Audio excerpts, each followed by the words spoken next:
Hello, everyone. I hope you're having a wonderful day. We are on to another episode of the Addicted Mind podcast. My name's Dwayne Osterland. I'm your host. And today we have the incredible Pat Smith with us. He is a high-performance coach for business owners and executives and a corporate trainer for the renowned meditation expert Joe Dispenza. And really what makes Pat's story so compelling is his journey of transformation. After nearly a decade of battling drug addiction, Pat embarked on a profound personal growth journey. And through deep introspection and the transformative power of meditation, he healed his anxiety and his depression that had overshadowed his life for years. And he has a passion for supporting ambitious individuals stemming from his own very experience, really making him a beacon of hope and resilience for so many people. Pat's going to share his story, and we're going to talk about meditation, mindfulness, and the power of meditation and mindfulness to change your life, change your brain, the way that you think. So stay tuned for that. I think you'll get a lot out of this episode. I really enjoyed talking with Pat. And once again, if you're enjoying the Addicted Mind podcast, please rate and review us in whatever podcast app you're using right now. I really appreciate it. It means a lot to me, and it really does help the podcast get found. And you can also join our Facebook group. Just go to Facebook, type in the Addicted Mind podcast, click join, and continue the conversation online. All right, everyone, stay tuned for this episode. All right, everyone, welcome to the Addicted Mind. I got Pat Smith with me here today, and we're going to talk about a topic that I love, which is mindfulness, meditation. I guess I want to say transforming the mind, transforming the brain through that practice. But first, Pat, I want you to introduce yourself and hear a little bit about your story of getting to this place and doing this work and then helping others. Sure. Yeah, thanks for having me. I appreciate it. I'm excited to be on.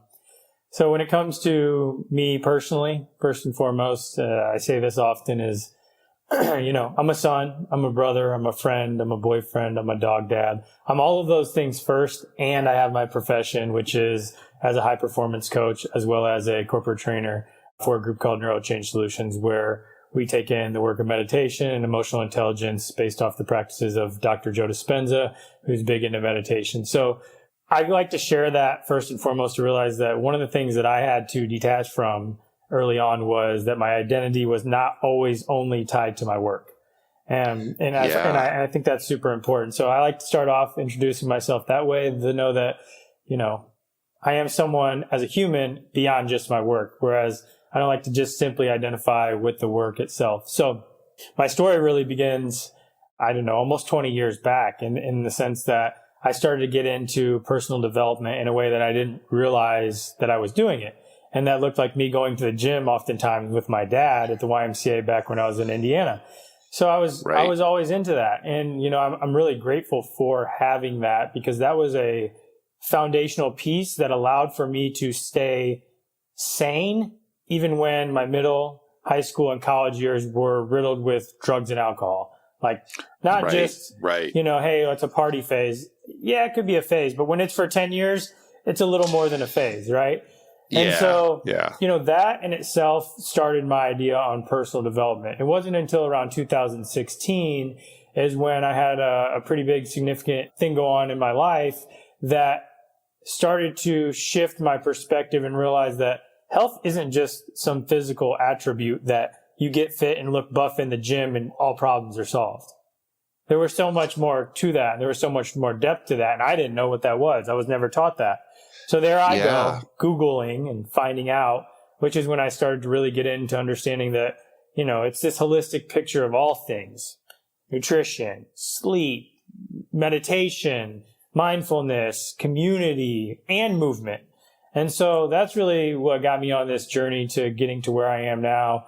Of course, it started with my own personal journey. And then beyond that, it took a little bit of a shift on how can I then utilize my knowledge and expertise and experiences to then help individuals really, thrive in their own lives. Yeah. Can you talk a little bit, if you feel comfortable, about that personal journey? Because I think, when we start this process, We see a lot of people who have kind of gone through it, but when you're in the midst of trying to make that change and you're dealing with anxiety and depression, it can be really hard to understand mindfulness. It can be hard to understand meditation. It can be hard to see that transition. Yeah. Well, thinking through the middle school, high school, and even college years, I was coping with these emotions that I didn't realize I was coping with. And, I think with that, it was, all right, I'll just work out, because if I work out and I get fit, then I look good. And from the outside looking in, things are fine. And if I work really hard and get my grades up and still play sports, then no one's going to know that I'm actually hiding a bunch of stuff inside. And every time I was doing that, it was me covering things up, further and further distancing myself from actually facing whatever that root situation was, whether it was early on in my parents' divorce or whatever it was as a kid that made me feel that way. And in that, I don't know any different. So even if someone were to tell me, hey, you should be doing this instead, no, that feels very uncomfortable. What feels comfortable, even if it wasn't the right thing to do, was to cope and to cover up. And so I think in the midst of that, when you're in that, you can't see from the outsider's perspective. And from my experience, I was chemically altered in a state that I couldn't think straight in some aspects. Can you talk about that piece? Sure. I think you said something like really, really important. It's like, I didn't know any different. I didn't realize that there was something else out there. This is the only way I knew how to cope. And I think so many people can get stuck in that space that, oh, there is actually something different. But we kind of get caught in that. Yeah. Like, this is the way we know. Sure. Well, and the way we know is instant gratification. Whereas I noticed, and as I've learned through mindfulness and meditation, it's a slow change. It doesn't happen instantaneous. And so I can't just meditate one time and now I'm all good. But I could smoke and drink and feel fine, like really quick. But it was short-lived. And I think that's the difference. And so, that for me was something that I was unaware of. And I hadn't been taught anything different. So to me, I was doing the right thing. Yeah, that makes sense. Yeah. It's like, this is how I know how to cope. And then you got to hide that other piece, right? No one else can see all this other stuff that's going on. Yeah. If they see it, then, I'm a failure, I'm bad, I'm broken, but the reality is you're human. Sure.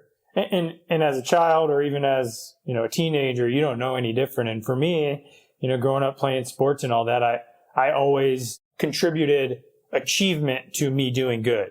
So if I just achieved, all things would be okay. But in reality, they weren't always that way. Internally, I was not feeling great, but I didn't really get time to really sit with that, because I would go out and I'd work harder and I'd get good grades and I'd play sports and I'd stay active and I'd be with friends and I'd party and drink and all this. And that was helpful in the moment.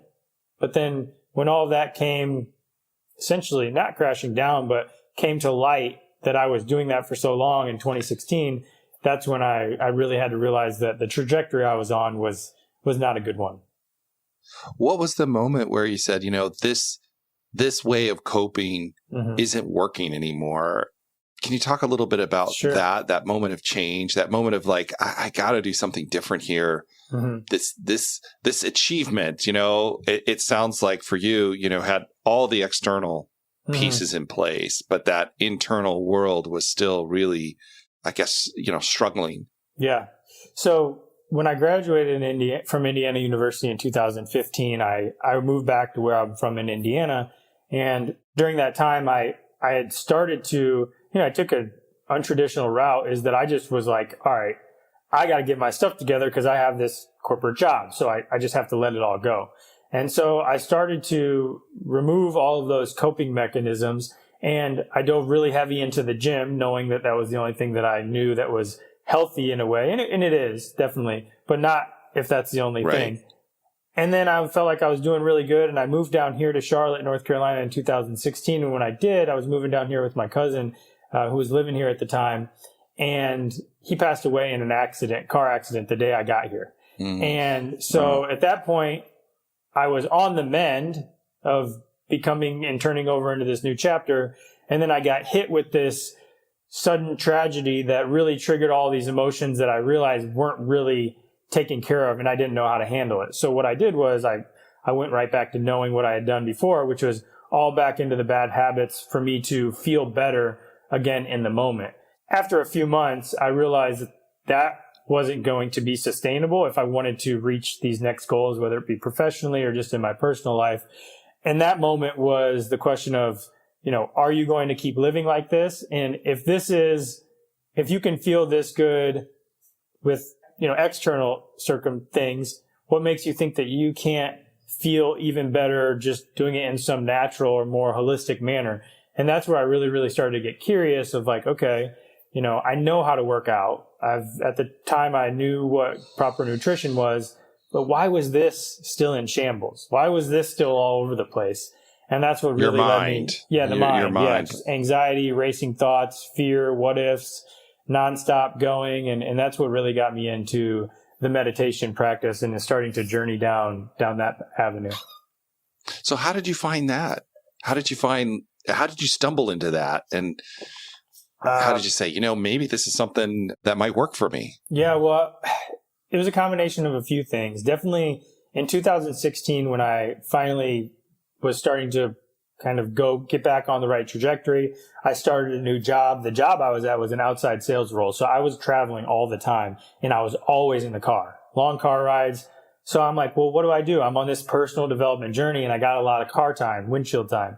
So I'm listening to all these podcasts and I hear them talking about all these successful people and athletes, and they're into meditation and they're figuring out how to lower their stress levels because that actually elevates their performance. And I'm like, okay, this seems rather interesting, but I didn't know what to do.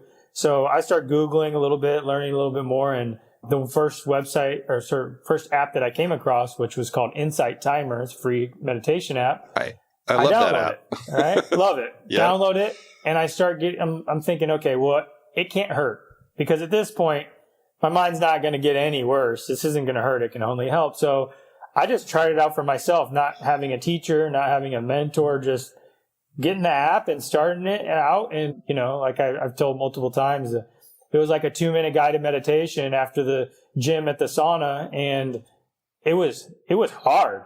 It was really hard to start because I had never sat still that long enough with my thoughts and my feelings, except when I'm going to sleep. But when I go to sleep, it didn't matter because I wasn't thinking about them. So, that's how I started to stumble into it. And then over time is when I started to get into a lot of the work with Joe Dispenza and learning that, we can change our mind through neuroplasticity, the thoughts that we think and really rewriting all of those patterns that once served us and helped us in some aspects to keep us safe, but realizing that that's not what's going to get us to this next level of growth or success or next level of achievement or whatever it might be for us. And so it was a rather long journey, but that's how I really started to dive into the mindfulness and the meditation. Yeah. And I think you were saying something there that's really important. It's like 2 minutes, but those 2 minutes, if you're not used to sitting with yourself or sitting with these uncomfortable feelings, those 2 minutes can feel like an eternity because it's so disconcerting to do it because it's such the opposite of what you usually do, which is to run, right? Like, well, I'm not feeling bad. I'm going to either go into my addiction or I'm going to go work out or I'm going to go get on Facebook or whatever it is, right? Just to distract yourself from yourself and to start that process, to take that moment and say, okay, I'm going to sit here with this. It takes the power back. It gives you the power back in your own life, which is something that was transformational for me that really started the journey. And I think it opened up the eyes that I have all of this power to do whatever it is that I want to do here, except every time that I escape it, now I'm giving my power up to something external. And now I felt as if I was giving the power away. And now all of a sudden that I'm being played like a puppet because I'm basing all of my emotions and feelings off all these things outside of me, when in reality, I had that choice. It just at the time, I wasn't sure that I knew how to utilize that. And through meditation, I started to really understand, where are these thoughts coming from? What are the stories that I've made up about myself and the repetitive nature of certain patterns that have led me to take these actions, and what's true and what's not true? And that in itself was quite eye-opening. Yeah. Can you talk about that part of the journey? Sure. Because I think if people out there are listening, and I love mindfulness, I love meditation, it's part of my life, but I think there's this piece where if you haven't practiced mindfulness for a while, that part of being able to watch yourself, isn't there yet. So there's this moment of time where you're just meditating and it feels like you're not going anywhere. I don't know if that makes sense. You don't really have that insight yet. Well, a couple of things that one thing I definitely would share with any beginner, and I wish I would have known this, is that if you're noticing that you're thinking all the time and your mind won't stop racing, to me, that's actually a good thing, because that means you're no longer going unconscious to those thoughts and they're just running your life. You've created a piece of self-awareness. And so for the people that begin and say, well, I just sat there and I couldn't stop thinking. That's the point. You're becoming aware of your thoughts. Now, the goal then is, in my opinion, is to notice them and not run with them and overanalyzing and start creating all these what-if scenarios, which I did all the time, and bring yourself back to the present moment. And then you get going back down that rabbit hole, and then you come back. That's all it is over time. And the other thing that I definitely would remind individuals, I've meditated, and you may have meditated even longer. I started in 2016, so 8 years ago. I still have times where my mind is very active. Oh, yeah. Right? The mind meditation for me, or what clients oftentimes have the misconception is that when you're meditating, you shouldn't be thinking. And then it distracts them that they're doing it wrong. And then they think, oh, well, for 2 times in a row, I couldn't stop thinking I'm doing it wrong. And now they're discouraged and they never do it again. So I think that's one common misconception, that if I knew that ahead of time, I would have had less pressure on myself in knowing that this is just part of the journey. And it takes time. And I like to use the analogy of, it's like going to the gym. You don't do 2 bicep curls and all of a sudden you're buff, right? It's a slow change over time. And sometimes you don't really necessarily notice it. And all of a sudden you're walking down the street and someone says, have you been working out? And that's when you're like, oh, I have been, but I didn't notice. Because it's like these small incremental shifts that we don't actually see fully, but it's more of like a felt sensation. Yeah, you don't see it in the moment as you're doing it, but then you have that self-reflection and you can realize like, oh, I'm just watching myself here in this situation, and it's interesting to notice the different thoughts that come up, the different feelings that come up, and I don't really have to necessarily react to them in the moment. Sure. And sometimes we're all human, so sometimes that's easier and difficult depending on what we're dealing with. But you start to get that skill, which I think gives you the ability to make better decisions for yourself and start to change it. Yeah. You're less reactionary to it. And then you can kind of take that step back and notice when you want to get yourself involved with those emotions and when you want to be observant and not be so reactive in that. And, I think that's a lot of what has led into my work really is when I work with business owners or entrepreneurs or business professionals, it's these type of things. It's not the business acumen that most of them lack, in my opinion. They know the sales, they know the marketing, they know how to, really work hard, and they have a great work ethic. It's these intrapersonal skills that can really take them to the next level. Like you said, better decision making, less reactive. They're more emotionally regulated so that they can think clearly and do the things that they need to in a more efficient manner. And if they're doing it in a more efficient manner, they're going to feel better because it's not as forced or as much stress. And, I utilized that early on for myself because I was wondering, how can this help me be better in my profession, which at the time I was in a sales role in the corporate world. And to me, that was one of the biggest separating factors between my success and how quickly I grew in the companies that I was at versus the individuals who even had been there for 10, 15, 20 years, but didn't have as much of that intrapersonal, mental, and emotional skills developed. Yeah, definitely. You start to really see that change. Can you talk a little bit about, the anxiety and depression and how mindfulness and meditation and being in the present moment helps shift that in the brain, helps shift kind of who we are in a way. Mm-hmm. Well, for me, what was interesting was when I stopped using the drugs and alcohol, I actually found myself even more anxious because for so many years, I didn't know what a sober mind felt like. And to me, that was scary because now my mind was really, really racing because I didn't have anything to just mask it with. And so when I think about that, the anxiety and depression, what I realized through some of the trainings and some of the stuff that I learned was that every time I was thinking those thoughts of what ifs or replaying those old scenarios, I was reliving that moment and I was triggering the nervous system to feel stress, and it was just getting back to the anxiety and depression. So to me, it was like, okay, if those are the thoughts that are leading to that, what's the opposite of that?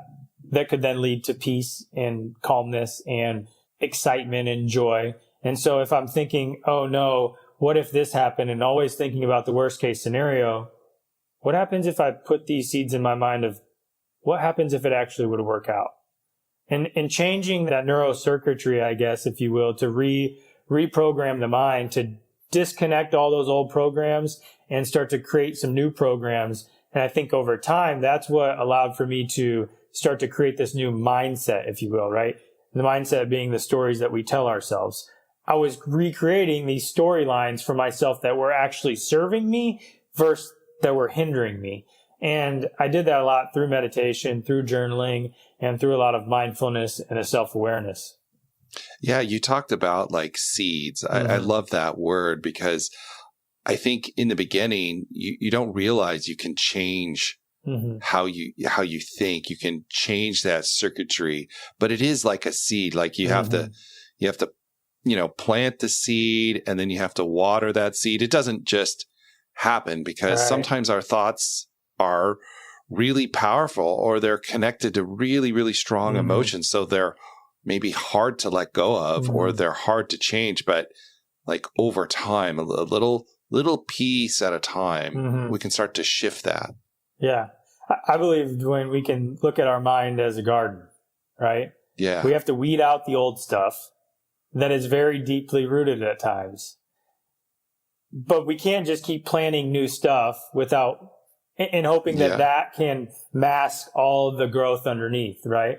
We have to weed it out. We have to get it all curated and tilled and ready and primed. Then we can start to reseed and fertilize and water and be patient, of course. And finally, we start to see a little bud sprouting. And I think that's where what I've seen with clients in my practice is getting very, very familiar with what are the stories we're telling ourselves, what are the weeds, if you will, that are occupying the mind, becoming aware of them, really accepting them and thanking them for helping us to this point, but also realizing, hey, these aren't going to help me grow the garden that I want to anymore. We're going to need to remove these, and then we can replant something that's going to be a little bit more nurturing. And I like to look at it because I think analogies are helpful. I'm a visual learner. And so that's one in particular that I always think is helpful for anyone who's curious on what is meditation actually doing.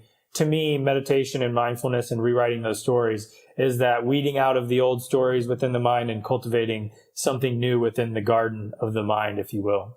Yeah. And even your response to those thoughts, you said something there like, thanking these old thoughts for helping you. I mean, that's a different way of even conceptualizing this because most of the time when we're caught in that anxiety and depression, we're trying to push those thoughts away. We're trying to get rid of them. We're trying to avoid them. We don't like them. Get out of my brain, get out of my psyche. Yep. And it doesn't work. It actually makes it worse. Sure. Oh, we keep pushing them away, thinking that they're going to go away somehow and magically disappear, and ends up they come up in physical manifestations in all of these different areas. With that as well is at some point they did serve us. They helped us survive in some aspect to get exactly to where we were at that moment, to notice that. And at the same time, I always believe that we can't get to where we're going with the same level of mind that only got us to a certain point. It comes with a new level of thinking and a new level of awareness.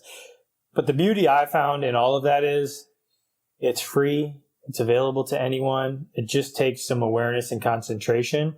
And it doesn't have to be this dramatic thing or something external that has to change that for us. We have that innate ability for us to create that. And I think that's so special that we have that within ourselves. It just takes some pulling back and some awareness, and that it's free and it's available to anyone. Now, we have to understand that that's possible first so that we can get into that point. But again, it doesn't cost anyone to do any of that, which is huge. And it's a superpower that often is overlooked and isn't taught enough, in my opinion. Yeah, we're not taught about our own awareness and the power we have if we, I guess, in a way, kind of choose to harness it to change how we show up in the world. Yeah. Which is really, really, I mean, it's so powerful, but it's missed so easily. And it's more important. I feel it's more important now than ever with so many things that we have with comparison and social media. We really have to know who we are and what are our core beliefs and values, and not being so persuaded or kind of forced into any specific things and creating this comparison. And then that really doesn't serve us moving forward. Yeah. And I think so, even with this, I'd call it the attention economy. Oh, yeah. I mean, I think that has definitely impacted our ability to be mindful. It's in some ways made it even more difficult. These social media apps that just call your attention, they're so powerful. And with that is, if we don't realize that they are so powerful, they just consume us. And then there we are. We'll be consumed by them. And at the same time, we aren't really excited on where we are potentially in our business or in our life. And we're wondering what's going on. But it's become so unconscious that we don't create awareness around it. And it seems like I'm doing everything, but that's I feel that's the body's way of, disguising it, of saying, hey, we've got this under control. This is the new program. Without that awareness, we can be consumed, and some people get consumed by it and never get away from it. Yeah. What do you think in your own life are the biggest things that you've noticed that have changed for you, I guess, internally, maybe externally as well, with doing this practice? There's a lot. The ones that stick out the most would be, it's funny, I oftentimes find myself saying, is that as big as you can think? It just has changed my perspective to realize that how oftentimes are my stories and my experiences putting a limitation on what's actually possible. That's a big one for me. And what I mean by that is, I can only build a business to this size. This is just an example because I'm oftentimes working with business owners and whatnot. I can only build a business to this size. Says who? Well, I guess just myself. And so I think it's allowed for me to create this perspective of seeing it from all these different angles. And to me, that is very helpful, because now I'm no longer putting myself in a box on what's possible. So that, for one. The other is definitely just being able to stay emotionally regulated in heightened emotional situations. Right. You can ask my girlfriend, the first time she ever drove in the car with me, she probably didn't want to anymore because the road rage was just next level.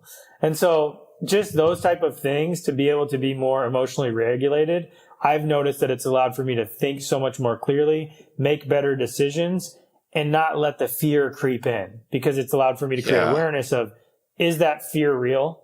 And I think something that always stuck with me was, so one of my friends said, fear, false evidence appearing real. Is it really there, or is it hypothetically made up in my mind because I've created this story around it? And so by being present and being able to be emotionally regulated in these situations from being mindful, I can start to ask myself, is that really true? And I start to question, what if this happens? What if this happens? And sure, I might go down the rabbit hole of all the bad things, but then this awareness piece that I've created and developed has also allowed for me to look at, what if the good stuff happens? And I think that's just this whole new way of thinking about things. And that's very empowering.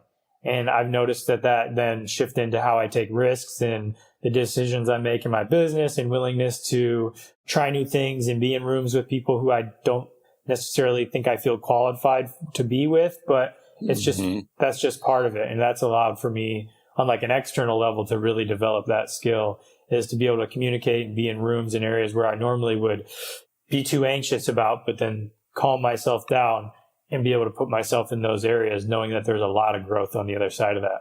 I think it allows us to really be able to see some of these assumptions that are so automatic we don't even realize they're assumptions, if that makes sense. We almost accept them as truths and we don't even question them. And then practicing mindfulness gives us the space to ask those questions, to like really challenge this assumption that I have about the world, about myself, about others, and go, yeah, is that actually accurate? How do I know that? Yeah. I always think the other thing too is that I like to ask myself is it really true? And what would need to be true for that not to be true? So that's just like an interesting question to ask yourself. What are the other possibilities that are actually out there? And if there are possibilities out there that are different than what you're thinking about, then that's not fully true. It might have some aspects to it that are true, but I don't believe that it's fully true. And if we can run with that optimistic state of mind, it always is going to serve you. I think when the one quote was, whether you say you can or whether you say you can't, both are actually right. And so pick the one that's going to serve you the most. Yeah. And I think that's a skill that we can learn to do. Like this mindset of slowing stuff down, being able to look at it, watch it, see it, question it, is actually its own state of mind that we build with this practice. Yep. Yeah. Slow down to speed up. And when I work with clients, especially go-getters, highly ambitious business owners and business professionals that are, on the grind, it seems so counterintuitive to slow down. Right. However, they're missing the bigger picture.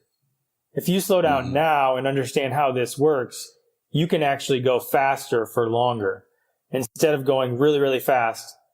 And then I crash and burn in those periods of 6 months where I'm in burnout. I can't do anything. First, what happens if I slow down enough each time to notice where I'm at and go faster? It creates this different trajectory and a more long-term sustainable success route, in my opinion. And that to me is like this new wave of conscious leaders, is what some people call it, maybe heart-led leaders or emotionally intelligent leaders, which I think are all great names. But those are the things that I feel like are the people that are really going to lead the charge to create a more sustainable workforce long term, opposed to people that are just like, all right, we're just going to keep stuffing work down the throat of our employees and hoping that they can keep up with all of the other demands that are going on. It's just, to me, that's not very realistic. Yeah. And nobody's happy and nobody's living a life that they want, that they feel good about. I mean, this really opens up the window for everybody. I mean, if you're out there struggling, taking the chance to change your brain in a way. Yeah. Yeah. When that happens, right? Nobody's happy. They're not excited to be at work.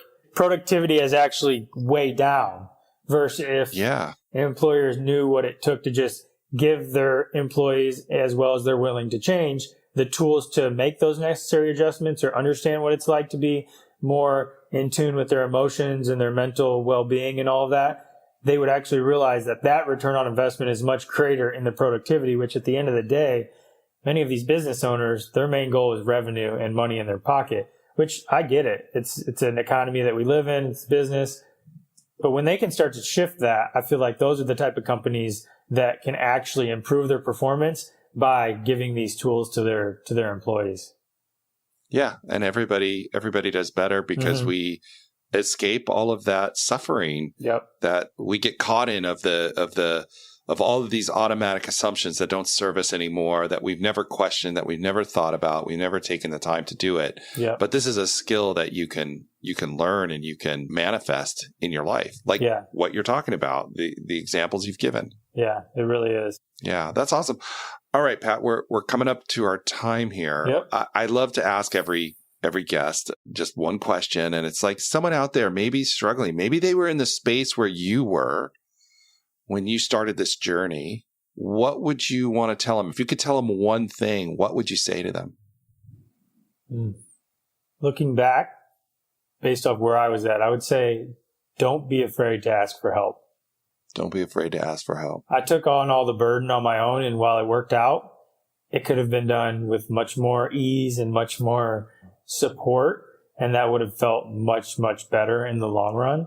And so it's okay to ask for help. I think that's something that we think it just needs to be all done alone, because for me, in my experience, I didn't want anybody to see me as weak. And so I'll just take all the burden on myself.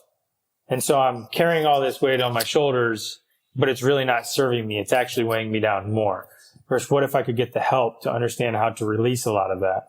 So if I was in that same position, that's what I definitely would lean into. That's awesome. And like we were talking about earlier, I think that goes back to those false assumptions we don't even realize, like, oh, I'd be perceived as weak.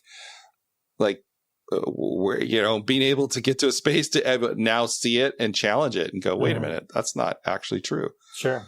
Exactly. Yeah, I love it. That's awesome, Pat. All right. So how can people find you? They want to connect with you. They want to know more about mindfulness, meditation, being centered. Yeah, the majority of what I post is all on Instagram and on LinkedIn. It's under Pat Smith Wellness, just as it sounds. Same thing on Instagram, same thing on LinkedIn. That's where I seem to be more active. So if anybody has any questions, happy to connect, share whatever I can about my journey, my story, what I do on those two platforms. Awesome, Pat. Thank you so much for coming on to the Addicted Mind podcast. I appreciate it. I'll put all the links in the show notes as well. Just thanks for coming on. Yeah, I appreciate you having me. Looking forward to hearing it. Take care. Thanks for listening to the Addicted Mind podcast. As usual, all the show notes will be at theaddictedmind.com. So check them out there. And if you got a lot out of this episode, leave us a 5-star review, or even more, write us a review. I'd really appreciate it. I read all of them. They mean a lot to me, and they really do help the podcast get found. So thank you all who have taken the time to do that. I just really appreciate it. And don't forget, you can follow us on Instagram at Addicted Mind Podcast. So check that out there.